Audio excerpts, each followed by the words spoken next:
शीर्षक बाप की बेलौस मोहब्बत। जीमोलॉजी चैनल में खुश आमदीद। अगर आपने अभी तक हमारे चैनल को सब्सक्राइब नहीं किया है तो बराए क्रम सब्सक्राइब करें, लाइक करें और शेयर करें ताकि हम आपको मुस्तकबिल में मजीद दिलचस्प कहानियाँ फराहम कर सकें।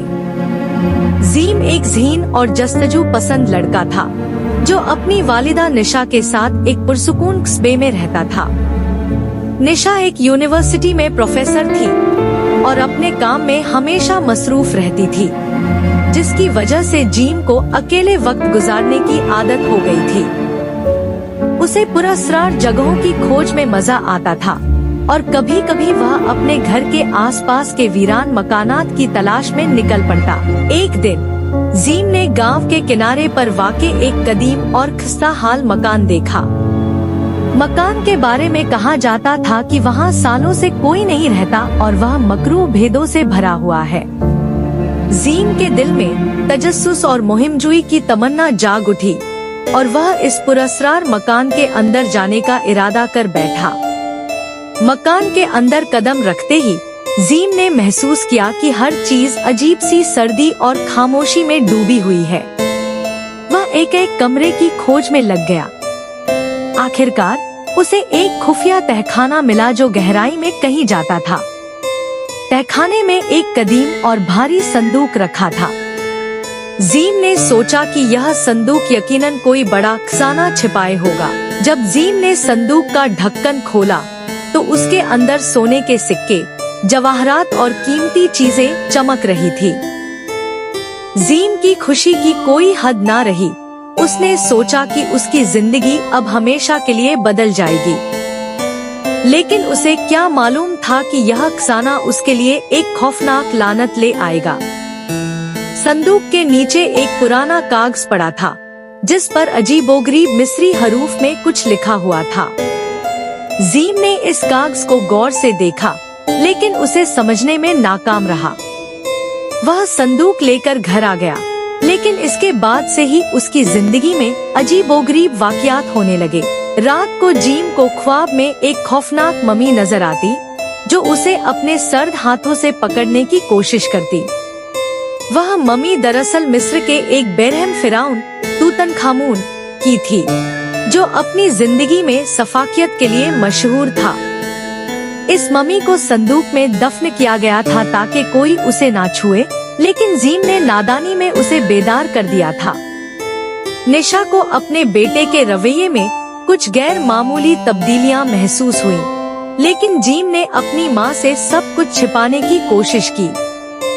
वह नहीं चाहता था कि उसकी माँ को इस लानत का इल्म हो, क्योंकि वह जानता था कि निशा उसकी हिफाजत के लिए हर हद तक जा सकती है। एक रात जब जीम अपने बिस्तर पर लेटा हुआ था, अचानक उसे अपने मरहूम वालिद उमर की रूह नजर आई। उनकी आंखों में मोहब्बत और फिक्र की झलक थी।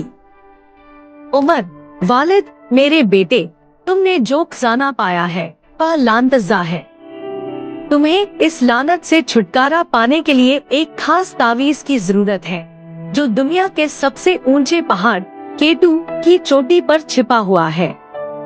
यह तुम्हारी आखिरी उम्मीद है, लेकिन रास्ता खतरात से भरा हुआ है। जी धीमी आवाज में, अब्बाजान, मैं बहुत खौफजदा हूँ। क्या मैं इस लानत से कभी आजाद हो सकूंगा? उमर नरमी से, मेरे बच्चे, याद रखो मैं हमेशा तुम्हारे साथ हूँ, चाहे तुम मुझे देख ना सको। तुम्हें बहादुरी से यह रास्ता तय करना होगा। मम्मी तुम्हें रोकने की पूरी कोशिश करेगी, लेकिन तुम्हें इस तावीज को हासिल करना होगा ताकि यह लानत हमेशा के लिए खत्म हो जाए। जीम ने अपने वालिद की बात दिल में बिठा ली और अगले दिन केटू के पहाड़ों की जानिब रवाना हो गया। पहाड़ों की चोटी पर पहुंचकर उसने तावीज को तलाश किया, लेकिन अचानक वह मम्मी वहां नमूदार हो गई और उस पर हमला करने लगी। मम्मी चीखती हुई, यह खजाना मेरा है, तुम इस लानत से कभी आजाद नहीं हो सकते। जीम ने तावीज को मजबूती से पकड़ा और अपने वालिद की बताई हुई दुआ पढ़ने लगा। मम्मी चीखने लगी और जमीन जोर जोर से हिलने लगी।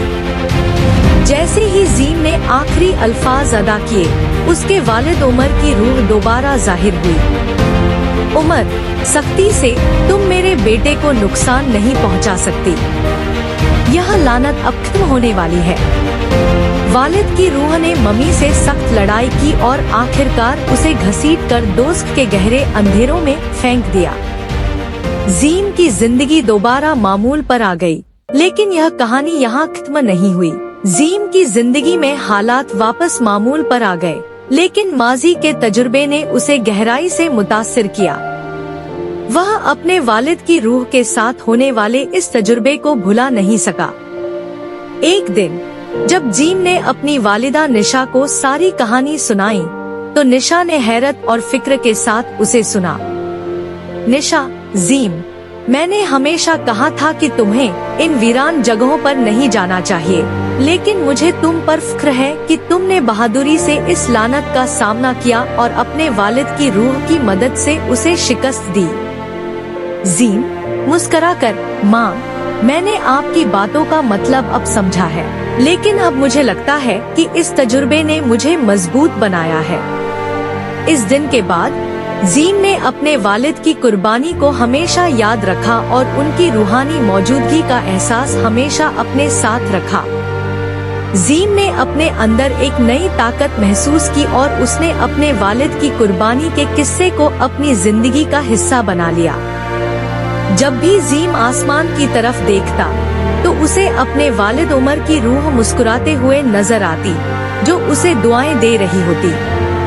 यह कहानी जीम की जिंदगी के एक नए दौर की शुरुआत थी, जहां उसने अपनी बहादुरी और वालिद की मोहब्बत को अपनी ताकत बनाया और एक नए जोश के साथ जिंदगी का सामना करने का अज़्म किया। जीमोलॉजी चैनल को सब्सक्राइब करें। अगर आपको यह कहानी पसंद आई, तो बराए क्रम लाइक करें, शेयर करें और सब्सक्राइब करें। और अगर आप भी अपने वालिद से मोहब्बत करते हैं, तो हमारे चैनल को सपोर्ट करें, ताकि हम मजीद ऐसी कहानियाँ आप तक पहुँचा सकें।